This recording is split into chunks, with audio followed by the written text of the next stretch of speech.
तो hello friends, कैसे हैं आप सभी। आशा करता हूँ आप सभी अच्छे होंगे। आज के इस वीडियो में हम लोग देखेंगे CBSE new vacancy Bihar police की हिंदी का प्रैक्टिस सेट। आज के इस वीडियो में हम लोग करेंगे, जो कि बिहार पुलिस के लिए बहुत इंपॉर्टेंट प्रश्न है।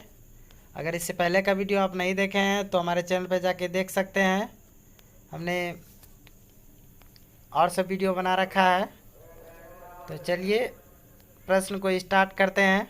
हमारा जो दोस्तों प्रश्न है आज का वह है बिना ऑप्शन वाले क्वेश्चन है। अगर आपको ये सभी प्रश्न अच्छे तरीके से याद हो जाए तो ऑप्शन आने पर आप इस सब प्रश्न का बहुत अच्छे ढंग से उत्तर दे पाएंगे, क्योंकि आप जो यहाँ याद करेंगे यहाँ पर आपको ऑप्शन नहीं है, और जो ऑप्शन आपको यहाँ पर है वह सही ही है। तो चलिए प्रश्न को स्टार्ट करते हैं। सब प्रश्न आपको याद कर लेना है। हमारा पहला जो प्रश्न है वह है, भारतवर्ष में हिंदी को आप किस वर्ग में रखेंगे। भारतवर्ष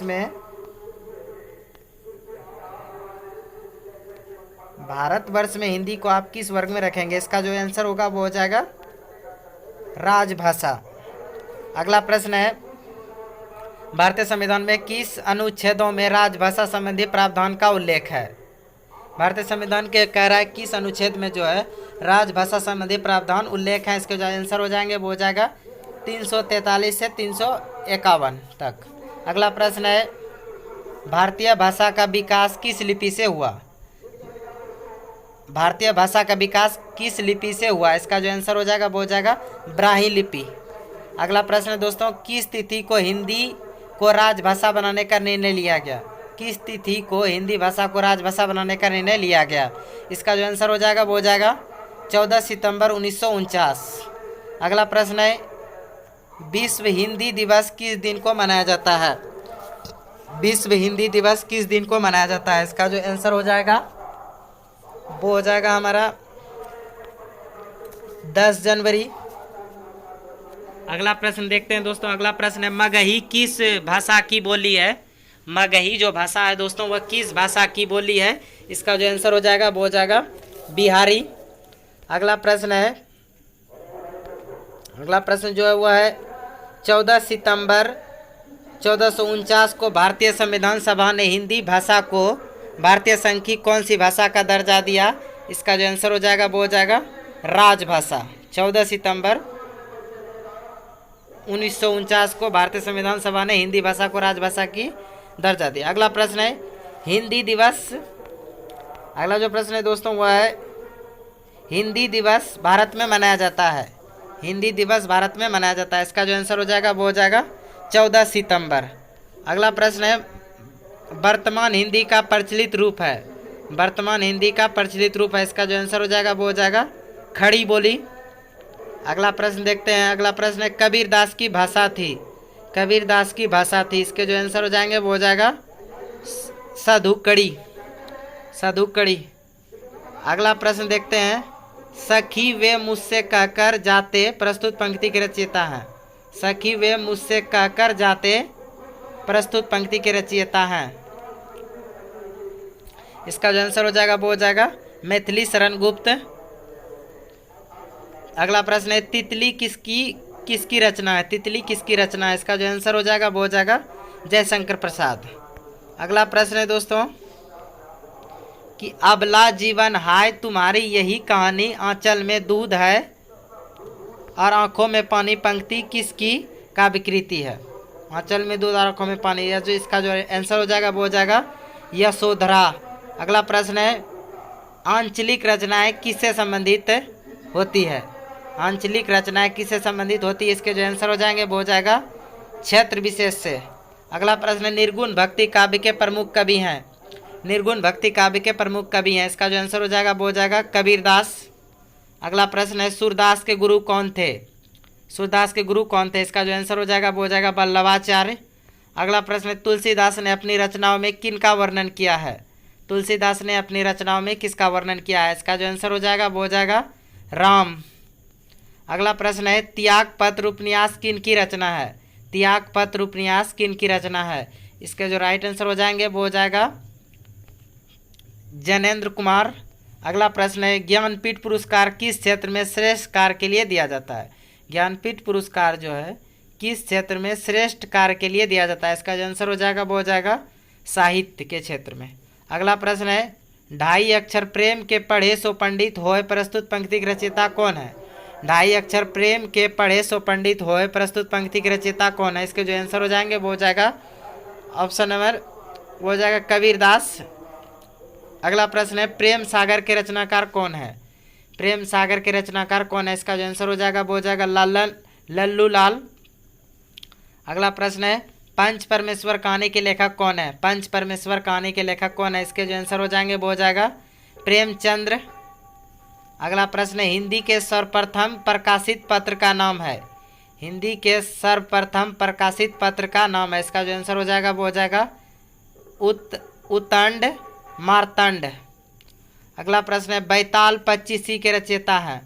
बैताल पच्चीसी के रचयिता है, इसके जो आंसर हो जाएंगे वो हो जाएगा सुरती मिश्र। अगला प्रश्न है, चांद का मुंह टेढ़ा के कवि के रचयिता है? चांद का मुंह टेढ़ा काव्य के रचयिता कौन है? इसके जो आंसर हो जाएंगे वो हो जाएगा गजानन माधव मुक्तिबोध। अगला प्रश्न है, सांच बराबर तप नहीं झूठ बराबर पाप नहीं, इस पंक्ति के रचयिता कौन है? सांच बराबर तप नहीं और झूठ बराबर पाप नहीं, इस पंक्ति के रचयिता है कबीर। अगला प्रश्न है, रामचरितमानस की भाषा है? रामचरितमानस की भाषा है, इसका जो आंसर हो जाएगा वो हो जाएगा अवधी। अगला प्रश्न है, किस काल को स्वर्ण काल कहा जाता है? किस काल को स्वर्ण काल कहा जाता है? इसका जो आंसर होगा वो हो जाएगा भक्ति काल। अगला प्रश्न है, गागर में सागर भरने का कार्य किस कवि ने किया है? गागर में सागर भरने का कार्य किस कवि ने किया है? इसका जो आंसर हो जाएगा वो हो जाएगा बिहारी कवि। अगला प्रश्न, रामचरितमानस में कितने कांड हैं? रामचरितमानस में कितने कांड हैं? इसका जो आंसर हो जाएगा वो हो जाएगा 7। अगला प्रश्न है, कामयनी किस प्रकार का ग्रंथ है? कामयनी किस प्रकार का ग्रंथ है? इसका जो आंसर हो जाएगा वो हो जाएगा महाकाव्य है। अगला प्रश्न है, तोड़ती पत्थर कविता के कवि हैं? तोड़ती पत्थर कविता के कवि हैं, इसके जो आंसर हो जाएंगे वो हो जाएगा सूर्यकांत त्रिपाठी निराला। अगला प्रश्न है, चंदन विष व्याप्त नहीं लिपते रहत भुजंग प्रस्तुत पंक्ति की रचयिता कौन है? चंदन विष व्यापत नहीं लिपटे रहत भुजंग के रचयिता हैं रहीम। अगला प्रश्न देखते हैं। अगला प्रश्न है, रानी कैतकी की कहानी के रचयिता हैं? रानी कैतकी कहानी के रचयिता हैं, इसका जो आंसर हो जाएगा वो हो जाएगा ईसा अल्लाह खां। अगला प्रश्न है, एक भारतीय आत्मा किसे कहा जाता है? एक भारतीय आत्मा किसे कहा जाता है? इसका जो आंसर होगा वो हो जाएगा माखनलाल चतुर्वेदी। अगला प्रश्न है, पाकिस्तान नामक उपन्यास के लेखक हैं? पाकिस्तान नामक उपन्यास के लेखक हैं, इसका जो आंसर हो जाएगा वो हो जाएगा कमलेश्वर। अगला प्रश्न है, मैथिली कोकिल किसे कहा जाता है? मैथिली कोकिल के नाम से किस कवि को जाना जाता है? इसका जो आंसर हो जाएगा वो हो जाएगा विद्यापति। अगला प्रश्न है, प्रकृति के सुकुमार कवि किसे कहा जाता है? प्रकृति के सुकुमार कवि किसे कहा जाता है? इसका जो आंसर हो जाएगा वो हो जाएगा सुमित्रा नंदन पंत। अगला प्रश्न है, कथा सम्राट किसे कहा जाता है? कथा सम्राट किसे कहा जाता है? इसका जो आंसर हो जाएगा वो हो जाएगा प्रेमचंद्र। अगला प्रश्न है, बाल चित्रण में कौन सा कवि श्रेष्ठ है?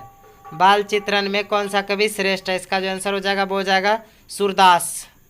अगला प्रश्न है, दुख ही जीवन की कथा रही, दुख ही जीवन की कथा रही, क्या कहूँ आज जो नहीं कही प्रस्तुत पंक्ति के रचयिता कौन है? इसका जो आंसर हो जाएगा वो हो जाएगा सूर्यकांत त्रिपाठी निराला।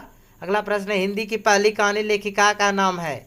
हिंदी की पहली कहानी लेखिका का नाम है, इसका जो आंसर होगा वो हो जाएगा बंग महिला। अगला प्रश्न है, कस्तूरी कुंडल बसे आत्मकथा है?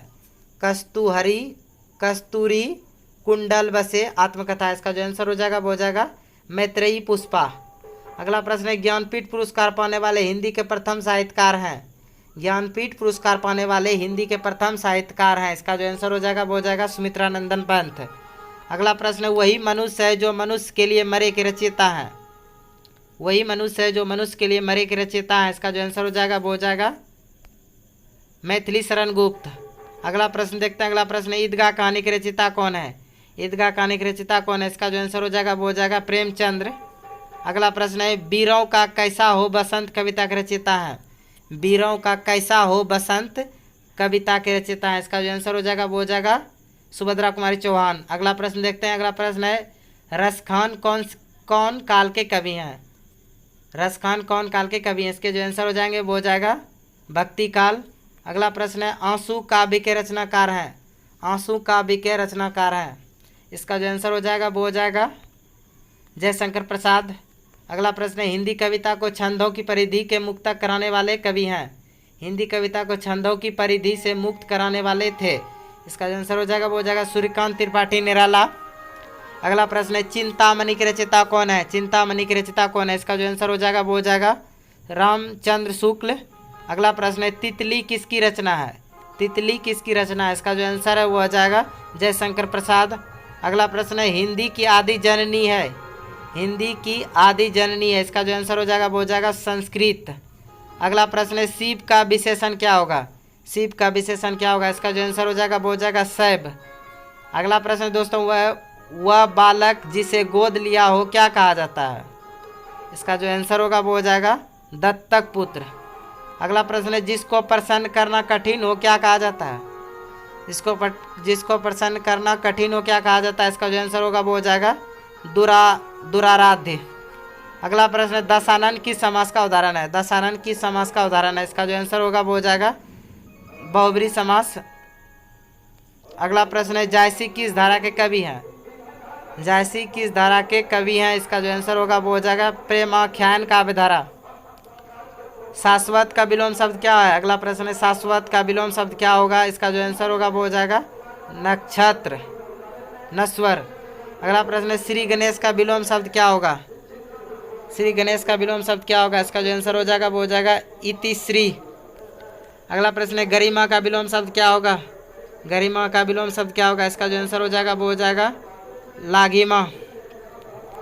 अगला प्रश्न है चितरंजन का विलोम क्या होगा?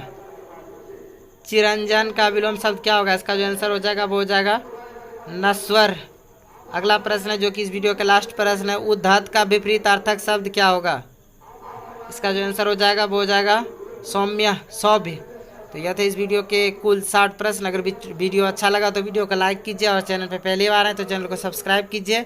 मिलते हैं इसी तरह के अगले वीडियो में, तब तक के लिए जय हिंद।